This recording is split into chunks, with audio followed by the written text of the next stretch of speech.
Entonces, me presento, mi nombre es Miguel Ángel Sánchez y el de mi compañera es Gina y Milena Sánchez. El día de hoy les venimos a exponer sobre las enfermedades del sistema nervioso periférico. Entonces, así que comenzamos.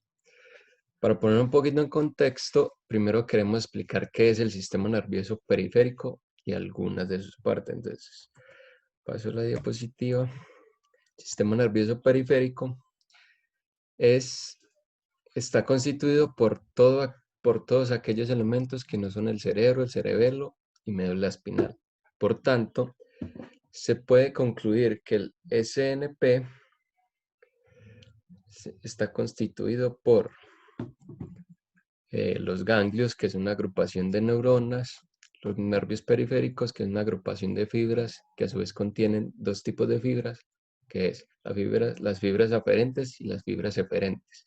Fibras aferentes transmiten información sensitiva a la médula espinal en el encéfalo, y las fibras aferentes transmiten las señales motoras del sistema nervioso central, por su sigla SNC, hasta la periferia, en concreto a los músculos esqueléticos. Entonces, estos nervios se subdividen a su vez en nervios craneales, que envían información sensorial procedente del cuello y la cabeza hacia el sistema nervioso central.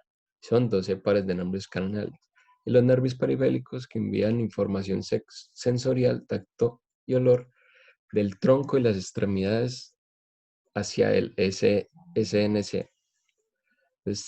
Entonces, estos son 31 pares de nervios, cada uno con dos pares o raíces, una sensitiva y otra motora. Entonces, existen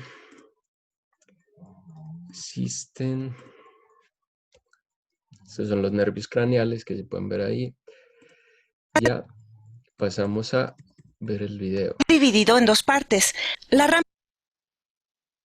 del sistema nervioso autónomo y, como el nombre lo indica, este es el control automático, la parte involuntaria que mencionamos anteriormente.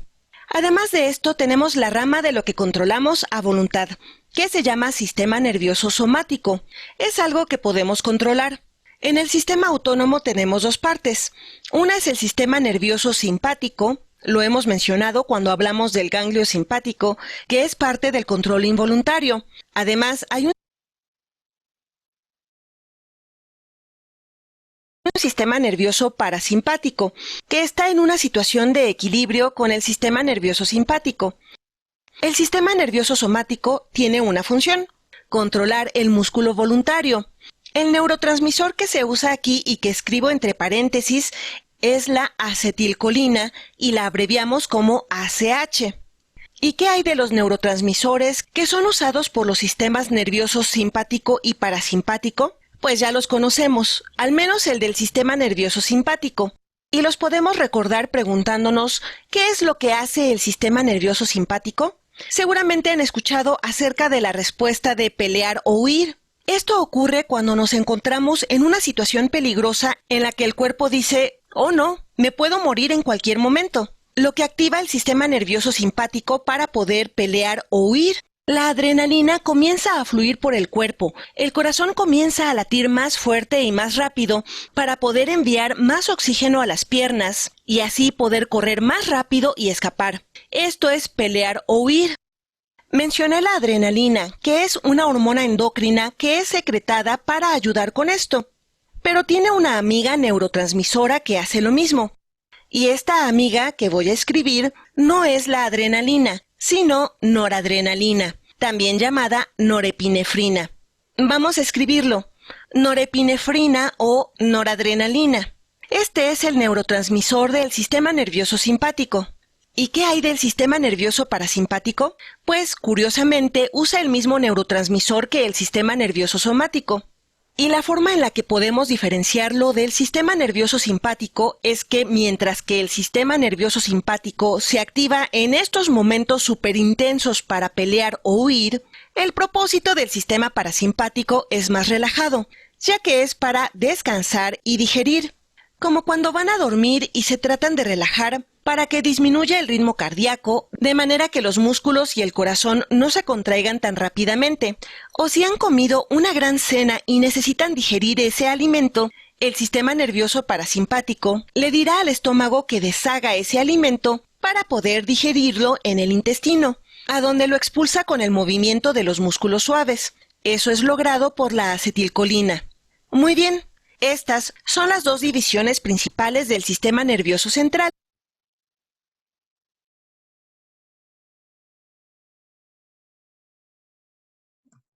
Bueno, entonces, como se acaba de ver el video, podemos concluir que el sistema nervioso somático controla las funciones orgánicas.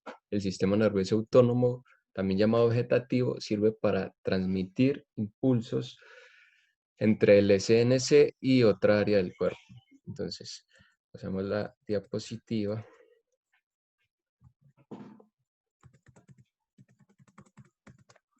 Pasamos la diapositiva. Entonces, nervios periféricos. Están constituidos por haces de axones que se encuentran rodeados por capas de tejido conectivo. Dentro de este conjunto constituido por el tejido conectivo se podrán diferenciar distintas capas. El epineuro, capa que rodea todo el conjunto, el perineuro, tejido conectivo que rodea un conjunto determinado de muchos grupos de axones, y el endoneuro, tejido conectivo que rodea un grupo determinado de los ya dicho axones. Entonces, en esa imagen se ve un esquema del sistema nervioso periférico y pasamos ya ahora sí a lo pertinente, que son las lesiones del sistema, de las lesiones en el sistema nervioso periférico. Entonces, las enfermedades, una de ellas son las lesiones de los nervios periféricos. Esta es una lesión importante, pues puede ocasionar daños permanentes que producirán, por ejemplo, pérdida de sensibilidad, pérdida de masa muscular, disminución de la fuerza muscular.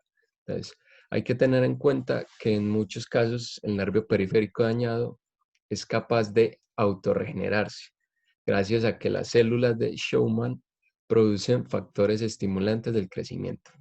Cuando existe una lesión en un nervio periférico, el extremo distal del axón se va perdiendo por un proceso fisiopatológico denominado degeneración walleriana.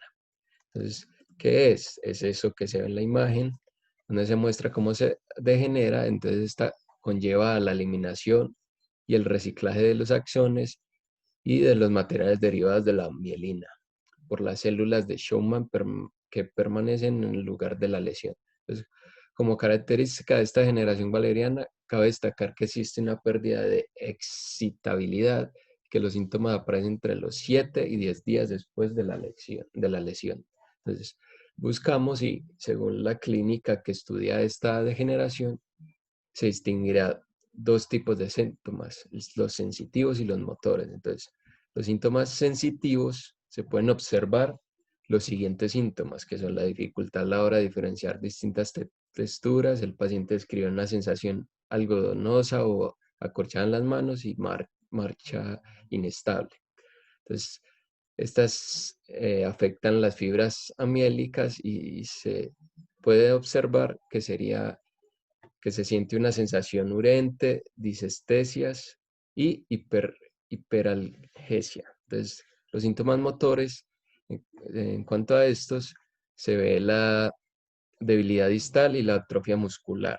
Entonces, pasamos a las neuropatías. Existen tres tipos bien diferenciados, que las mononeuropatía, la neuropatía periférica y la neuropatía multifocal. Entonces, las mononeuropatía es el daño a un solo nervio o a un grupo de nervios que produce pérdida del movimiento, la sensibilidad u otras funciones de ese nervio.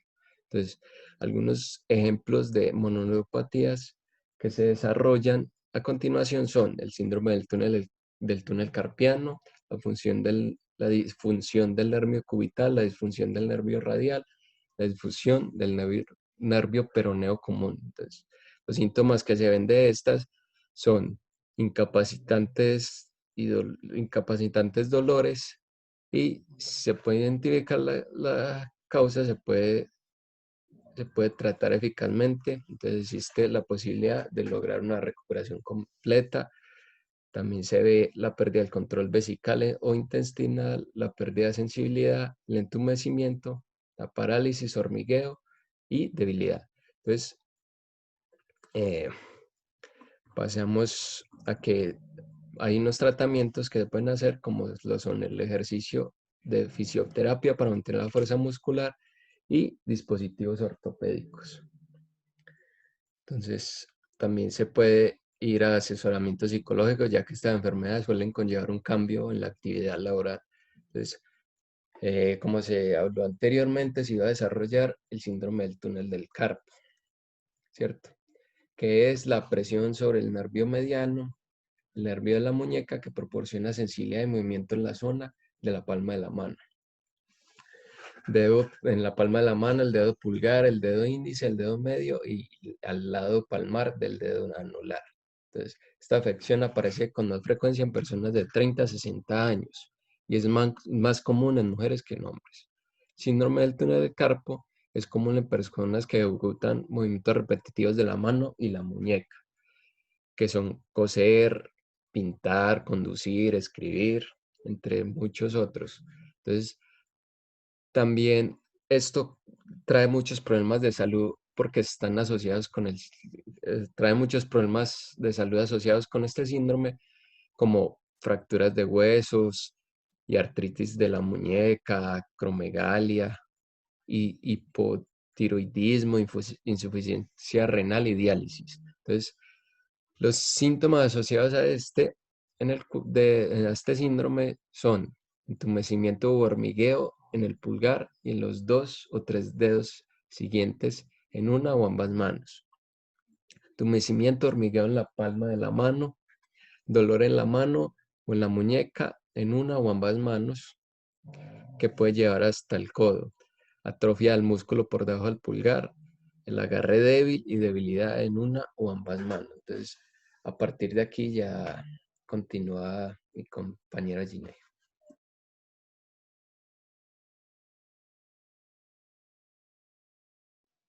Listo. Por acá estamos, entonces seguimos con la comprensión del nervio radial. Esta afección se presenta cuando hay daño del nervio radial que baja por el brazo y controla el movimiento del músculo tríceps, ubicado en la parte posterior superior del brazo. También controla la extensión de la muñeca y ayuda en el movimiento y en la sensibilidad de la muñeca y de la mano. Algunas lecciones son la parálisis de la muleta causada por uso inadecuado de muletas, fractura del húmero,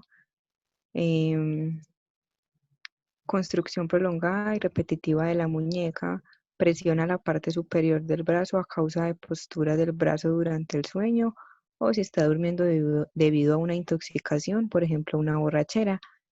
La presión prolongada sobre el nervio, presión o comprensión del nervio causada por una inflamación. Listo. Los síntomas pueden afectar a las siguientes estructuras: la mano, el dorso de la mano más próxima al pulgar y los dedos más próximos al dedo pulgar. Segundo y tercero, los síntomas en sí serían la dificultad para extender el brazo a la altura del codo, dificultad para extender la muñeca, entumecimiento, disminución de la sensibilidad como el hormigueo y el dolor. Bueno, la compresión del nervio peroneo común es una ramificación del nervio ciático que suministra movimiento y sensibilidad, la parte inferior de la pierna del pie y los dedos de los pies. Este tipo de lesión puede afectar a individuos de cualquier edad. Existen pérdidas de control y tono muscular, lo que finalmente produce una pérdida de masa muscular. Las causas más comunes de daños al nervio peroneo incluyen las siguientes: lesión de la rodilla y lesiones durante una operación de rodilla, fractura de peroné, constricción prolongada en la parte inferior de la pierna y uso regular de botas altas, presión en las rodillas por posiciones durante el sueño profundo, y las personas que están extremadamente delgadas presentan un alto riesgo de padecer este tipo de lesión. En cuanto a los síntomas asociados a este tipo de lesión, encontraremos disminución en la sensibilidad, entumecimiento u hormigueo en la parte superior del pie o en la porción externa de la parte inferior o superior de la pierna, debilidad en los tobillos o los pies, anomalías al caminar, imposibilidad de mantener el pie horizontal y arrastrar los dedos al caminar.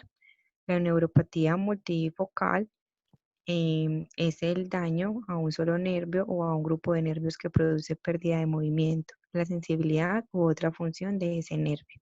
Las causas probables que pueden producir esta lesión serían, entre otras, trastornos metabólicos tales como la diabetes, deficiencias de vitamina B12 y tumores. Las infecciones o inflamaciones como sarcoidosis, el SIDA, eh, el artritis reumatoidea y el lupus. Listo. La polineuropatía se define como un proceso simétrico generalizado distal y de la instauración gradual que afecta a los nervios periféricos. Podemos encontrar distintos tipos de polineuropatías: neuropatías hereditarias, neuropatías inflamatorias, neuropatías asociadas a enfermedades de sistemáticas sistémicas, y neuropatías por fármacos tóxicos. Los síntomas son, tanto en el curso de la enfermedad, es como agudo, subagudo y crónico, y el patrón de la afectación es sensitivo, sensitivo motor. Eso depende como de la causa. Los primeros síntomas clínicos están asociados a la parte sensitiva. Es habitual encontrar disestesia, disestesia como hormigueos, pinchazos, entre otros, que comenzarán a un nivel distal y que luego irán subiendo por el brazo o bien por la pierna. Puede aparecer una astasia sensitiva que producirá una alteración en la marcha y provoca una afectación en las fibras de tipo 1. En cuanto a los síntomas motores, se pierden los reflejos. Es como un estiramiento, inicialmente los aquileos, luego los ritulianos. La debilidad se localiza principalmente en los músculos extensores del pie y los músculos paréticos desarrollan amiotrofia.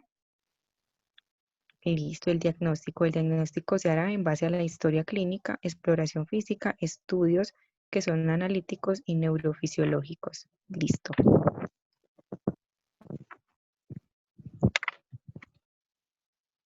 Bueno, entonces aquí llegamos al final. Entonces en la descripción del video está el enlace para que puedan ir al Kahoot a responder las 5 preguntas que se me olvidó decir, que en las imágenes de donde se ve el túnel del carpo, ahí hay palabras secretas que pueden ayudar a responder las 5 preguntas. Entonces son en base a esto. Entonces hasta aquí ya.